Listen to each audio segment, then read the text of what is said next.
Bonjour chers compatriotes, bonjour chers Congolais. Vraiment, aujourd'hui c'est une journée, on vient vous annoncer la sortie officielle de RCK, les résistants combattants congolais, qui sera plus précisément à Paris, numéro 4, rue Olivier Métra dans le Paris 20e. C'est métro Jourdain et métro Place des Fêtes. Donc c'est les 27 août, ça sera les samedis prochains. Et par rapport à ça, on tient quand même à vous signaler, peuple congolais, au nom de la résistance, au nom du CREF, donc on a les nouveaux porte-parole qui est juste à côté de moi, c'est Messieurs Lucien Nzata, qui est les nouveaux porte-parole du collectif. Merci. S'il a un mot à parler, je lui laisse la parole. Bonjour, bonsoir. Là où vous êtes, vous regarderez cette émission. Je tiens d'abord, avant de commencer, de donner ma grande satisfaction, mon grand merci à tous mes frères activistes du CREF qui nous fait confiance à ce que je puisse porter leur parole, et j'espère ne pas pouvoir décevoir et donner plus d'ampleur à notre combat. Je tenais également à dire ceci pour les frères congolais qui nous regardent, que le combat que nous menons, c'est un combat qui est fait pour tout un peuple. Ce n'est pas seulement l'affaire du CREF en tant que tel, mais c'est l'affaire de tout un peuple. Nous sommes la locomotive qui amorce les choses, et on vous invite à nous rejoindre. C'est ainsi que nous organisons le 27 août à 14 h à la rue Olivier Métra, au numéro 4, dans le 20e à Paris, à partir de 14 h. Ce sera une journée porte ouverte de dialogue et de débat, où on aura un échange entre les activistes que vous appelez combattants et les citoyens congolais, afin qu'ils comprennent la nécessité de suivre le mouvement, car nous sommes une solution au problème. Nous nous levons pour changer les systèmes, nous ne levons pas pour changer les hommes. Certes, il faut que le système et l'homme qui est en place partent, mais nous avons une solution globale afin que ce genre de problème ne se réalise plus dans notre pays. Donc, si vous avez des questions en ce qui concerne la journée de débat, je suis prêt à vous répondre. S'il y a autre chose, également, je suis à votre disposition. Ok, c'est pour Congo Mikili et RM Communication. Une des choses que nous aurons souhaité comprendre, en fait, c'est cette organisation que vous appelez le RCK, comment dirais-je, réunit plusieurs membres, dont des membres européens qui déjà ont souligné leur désaccord par rapport à ce regroupement. Qu'est-ce que vous avez à dire par rapport à ces membres qui n'accordent pas de crédit finalement au RCK? Moi, je voudrais dire social aux médias particulièrement, c'est-à-dire quand il y a une dynamique en place, il faut aussi regarder ce qui marche. Parce que dans toute famille, il y a toujours des différends. Néanmoins, je vous dirais ceci, c'est que ceux qui ne sont pas avec nous pour l'instant, officieusement, ils le sont. Parce que quand les combattants patriotes menaient leur combat, que ce soit sur les blocus de concert, on se retrouvait tous ensemble. Il y avait aussi bien des gens venant de Bruxelles, d'Angleterre, ils étaient là avec nous. Tout simplement, ce que nous on a fait, c'est qu'on a donné un nom à ce mouvement. Alors ce mouvement existait déjà. Bon, maintenant, s'ils ont des désaccords, c'est-à-dire que c'est des désaccords de famille, où nous, on va se retrouver et on va voir les différends qu'il y a, mais néanmoins, la ligne à suivre, la marche à suivre, c'est celle du RCK. Donc personne ne restera en dehors de cela. Leur argument, c'est de dire que ce mouvement n'a pas besoin de visage, ce mouvement n'a pas besoin d'être hiérarchisé. Aujourd'hui, vous hiérarchisez le mouvement. Le mouvement n'est pas hiérarchisé. Le mouvement est structuré. Ça veut dire quoi? Il y a une collégialité. Les différentes plateformes dans différents pays se retrouvent dans une même assemblée et on prend des décisions collégiales. Je donne un exemple. Les gens de Londres, s'ils doivent faire une manifestation, et nous, ici à Paris, nous avons 2-3 jours après le même thème, le même type de manifestation, vous ne trouverez pas que ça affaiblit un peu le mouvement? Donc on doit savoir se parler, mettre un calendrier commun et savoir se soutenir, parce qu'on a toujours marché dans la solidarité. Donc je pense que la structuration du mouvement du RCK est une évidence. Sinon, ça amène un peu de la confusion. Et nous devons aussi avoir un langage commun afin que le message vous arrive d'une façon claire. Donc c'est pour ça que nous avons fait justement cette nuance. Quel rôle aura alors le CREF dans le RCK? Le CREF dans le RCK, c'est un membre de la famille, hein, c'est comme dans toute famille. Il jouera son rôle. Certes, dans cette locomotive, il sera un partenaire. Il y en a d'autres aussi qui joueront le leur. Quant à faire, je dirais que le rôle en tant que tel, il est de conduire, de ramener les citoyens dans la ligne droite de notre combat. Le RCK sera donc une association française ou européenne? Quels sont vos statuts en fait? Alors le RCK, étant donné que c'est une gestion collégiale, nous avons envisagé deux options. Pour l'instant, c'est en discussion. La première, c'est d'avoir une représentation dans tous les pays où il agit. C'est-à-dire que si demain on doit agir sur la Hollande, on va utiliser le statut, parce qu'en étant sur le territoire hollandais, on va être régi par la hollandaise. On va utiliser les statuts des RCK en Hollande afin de mener nos actions. Si il s'avère que demain nous devons faire des actions sur l'Allemagne, ce sera le même cas. Bon, maintenant, il y a une autre possibilité aussi, c'est de se dire, bon voilà, on va faire une présidente tournante, c'est-à-dire que chaque année, on va donner un peu comme l'Union européenne le fait, on va donner un siège, un statut à un pays donné, et au bout de l'année suivante, on donne un autre pays. Mais bon, ça au niveau de la gestion, ça va être un peu plus lourd. Donc on sera beaucoup plus, mais ça c'est des choses qu'on va discuter avec nos partenaires, on sera plus pour la première option. Excusez-moi d'insister là-dessus, parce que là, apparemment, c'est pas encore défini. Vous programmez une sortie pour samedi prochain, le 27, oui, comme vous avez dit, mais au niveau de vos statuts, rien n'est déterminé. C'est ce que vous m'avez fait comprendre là, par rapport à votre réponse. Au niveau plutôt du mode de fonctionnement. Dans l'esprit, nous fonctionnons tous le même, il n'y a pas de souci, nous sommes ensemble. Néanmoins, dans les textes, il y a des choses, et ça c'est des choses qui sont plus ou moins techniques, et ça ne permet pas ça n'empêche pas de continuer notre mouvement. Ne pensez-vous pas qu'il faut d'abord préparer en amont les choses techniques dont vous dites avant d'organiser une telle sortie avec une telle promo que vous faites aujourd'hui? Quasiment tous les Congolais savent qu'il y a le RCK qui sort le 27, alors que là, à vous écouter, nous nous retrouvons face à une association où les gens sont d'accord verbalement, mais rien n'est clair. Non, les choses sont claires. C'est-à-dire que depuis le mois d'avril, je pense, cette idée a mûri. Il y a eu plus de 6 réunions, les choses ont été faites.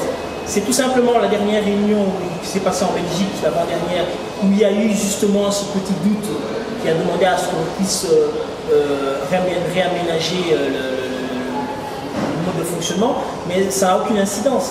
C'est-à-dire que c'est des choses qui ont déjà été mûries, qui ont déjà été partagées. Ça n'empêche pas, vous savez, dans un combat, ce qui est important, c'est l'esprit. Parce que vous pouvez mettre des très beaux textes. La RDC, c'est le pays où il y a les plus beaux textes, mais rien n'est respecté. C'est-à-dire qu'il faut aujourd'hui savoir une chose, c'est que l'esprit prime sur la lettre. La lettre, elle est là justement pour mettre les cadres. Pour nous, ce n'est pas le plus important. Et bon, ces choses vont se faire d'ici là, il n'y a pas de souci à faire là-dessus. Moi, je crois que le plus important pour nous, c'est de dire à nos concitoyens congolais, qu'est-ce que le RCK peut leur amener. Alors, aidez-nous alors à comprendre, dites au peuple congolais, qu'est-ce que le RCK peut leur apporter? Alors, le RCK, c'est quand même quelque chose de fabuleux, parce que ça prouve vraiment la maturité du citoyen congolais à se mettre ensemble, à s'unir. Je donne l'exemple. Bien qu'au niveau du CREF, nous sommes plus d'une trentaine d'associations sur lesquelles nous nous sommes mis autour d'une table et nous avons construit cette structure. Et vous savez très bien que le Congolais, bon, je ne vous parle pas des problèmes d'ego, mais néanmoins, pour se mettre d'accord avec son frère, ce n'est pas une chose facile. Et on a pu arriver aujourd'hui à créer ce RCK qui consiste à dire ceci. C'est un mouvement qui est là pour tous les Congolais. Nous n'avons pas de chef. Parce qu'il y a des gens qui sont très frileux. S'il entend un nom, il dit que ce n'est pas de mon coin, je n'y rentre pas. Non. Le chef du RCK, c'est le Congo. Nous ne sommes que des instruments. Nous mettons justement cet outil en place pour que les gens puissent y adhérer. Donc ça, c'est déjà une première garantie. Donc là-dessus, il n'y a pas de division. Il y a tout simplement des diversités qui vont converger afin de donner un mouvement de masse. Donc ça, c'est la première chose. Au niveau maintenant du programme du RCK. Le RCK n'est pas un parti politique, donc on ne vient pas avec un projet de société. ne vient pas là pour prendre le pouvoir, on vient tout simplement pour chasser le pouvoir en place et on propose, nous, à ce qu'on mette une institution forte. Là, on aura peut-être un autre nom, je ne sais pas, le Conseil du peuple, parce que nous représentons le peuple en tant que gendarme, en tant que syndicat, afin que ça puisse faire un contrepoids au niveau des institutions, avec une minorité de blocage, pour que nous puissions intervenir à tout moment pour que les citoyens ne soient pas blessés. Donc ça, c'est dans les grandes lignes de l'vision. En fait, le RCK, vous êtes les gendarmes du peuple et vous donnez ce titre, mais souvent j'ai eu à poser cette question. Quelle est la légitimité que vous avez, vous, à vous lever, à vous organiser, à dire que désormais c'est vous qui représentez, que vous devenez les gendarmes du peuple congolais? Le peuple congolais ne vous a pas donné ce droit-là, à ce que je sache. Comment est-ce que ça peut arriver qu'un groupement d'hommes et de femmes puisse se lever et décider d'être les gendarmes du peuple? Écoutez, le pouvoir émane du peuple.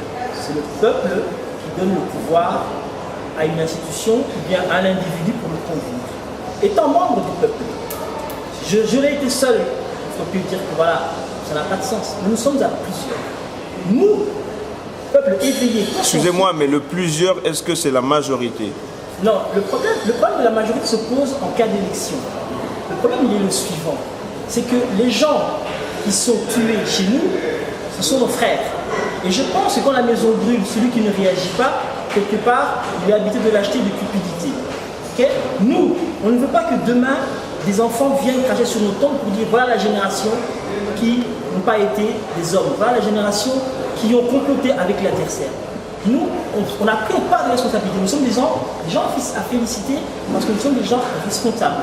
Donc on s'est dit, en tant que membre du peuple, on va apporter une proposition, on va apporter une solution que ce peuple, depuis 15 ans vient la guerre, qu'il puisse aujourd'hui trouver une solution. Mais revenons un peu à la journée du 27. Qu'est-ce que le peuple congolais qui sera présent va trouver? Il va avoir droit à quoi? Une réunion, l'échange d'idées, des vidéos qui seront diffusées.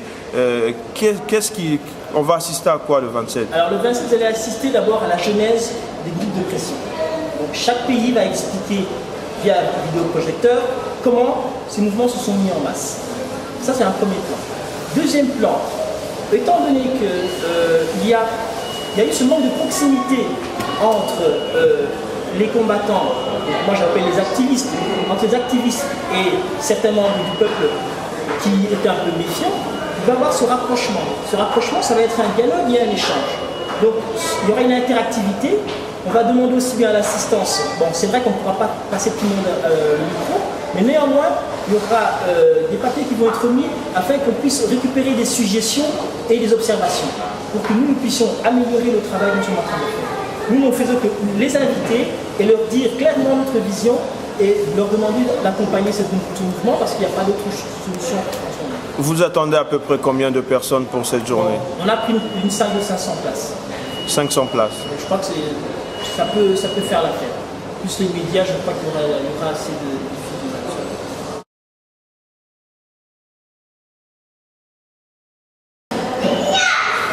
Je reviens en fait pour vous demander en fait, précédemment on a eu le coordinateur Sali qui a été le visage du CREF. Par la suite, on a eu M. Kazadi Rex du BPK qui a été porte-parole du CREF. Aujourd'hui, je note l'absence de M. Kazadi et les membres du BPK. Est-ce que je peux avoir un mot à ce sujet?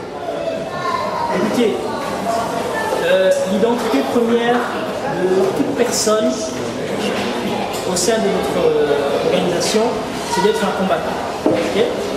Donc, comme je vous ai dit, nous avons 30 associations, donc également le BPK, également moi-même je suis président du Front Bantou, donc nous faisons toute partie de cette plateforme. Maintenant, en ce qui concerne le BPK, moi je ne suis pas porte-parole du BPK, donc s'ils sont venus, ou s'ils ne sont pas là, je ne peux pas répondre à leur place. D'accord. L'actualité de ces derniers temps nous a démontré en fait une espèce de distance entre journalistes et membres combattants. Qu'est-ce que vous pouvez nous dire à ce sujet, puisque ce sont quand même des choses qui se sont passées? Aujourd'hui, le RCK va représenter un groupement européen, international, des Congolais. Ceux qui font partie de l'autre côté de la caméra, ceux qui diffusent vos images, pour un certain nombre se sentent en danger, ils ne sont pas rassurés et s'inquiètent un peu par rapport à leur personne. Qu'est-ce que vous, avec cette organisation, qu'est-ce que vous allez garantir en fait? Parce que ces gens-là de l'ombre qui diffusent vos images ne sont plus si sûrs de faire ce qu'ils aiment faire en fait et de diffuser vos messages. Je vous pose la question, vous êtes tous deux journalistes. Sentez-vous en danger dans la présence des combattants? Non, non. Là n'est pas ma question. Oui, alors moi je dirais ceci, c'est qu'avant tout ce sont des hommes. Il se peut qu'il y ait des problèmes d'ordre privé dont je n'ai pas la maîtrise. Vous comprenez? Mais ce sont nos frères. Nous sommes ensemble. Chacun fait son métier. Nous sommes activistes. Donc votre message auprès de... Vous savez, ils sont beaucoup critiqués. Ceux qui font le métier du journalisme dans la diaspora sont critiqués et leur qualification est souvent remise en question. Mais vous, quel est votre message? Le RCK, quel sera le message du RCK par rapport à ces personnes-là qui prennent le temps de vous suivre et de diffuser vos messages? Le message est clair, c'est le même message qu'on a toujours donné et des fois il est un peu édulcoré. Pourquoi? Je m'explique un peu. Les frères qui sont derrière la caméra, ce sont des frères qui doivent prendre une image et savoir la faire valoriser. Et nous avons constaté, c'était au début, qu'il y avait beaucoup d'incompréhension parce que beaucoup venaient des activités culturelles musicaux. Donc étant donné que nous avons utilisé le vecteur musical comme étant moyen de communication, que nous avons mis stop au concert, beaucoup ont eu un manque à gagner. Ça, je compatis, je comprends. Mais ce n'est pas une raison pour autant qu'eux puissent utiliser leur outil pour être contre notre combat. Donc là, il faut que les choses soient claires. Nous ne faisons pas quelque chose pour empêcher que ce soit de travailler. Le problème, c'est que c'est le Congolais qui a aujourd'hui un problème. Et le Congolais, c'est toi, c'est moi, c'est tout le monde. Arrêtons de regarder d'abord mon problème, mon corps de métier, ma tribu et tout ça. Non, nous regardons la chose d'une façon globale. C'est ainsi qu'on a voulu que votre message devienne de plus en plus clair et c'est ainsi qu'on fait des aménagements. On apporte des propositions afin que vous puissiez avoir cette matière et la mettre en avant. D'accord. Je vous remercie. Je vous en prie.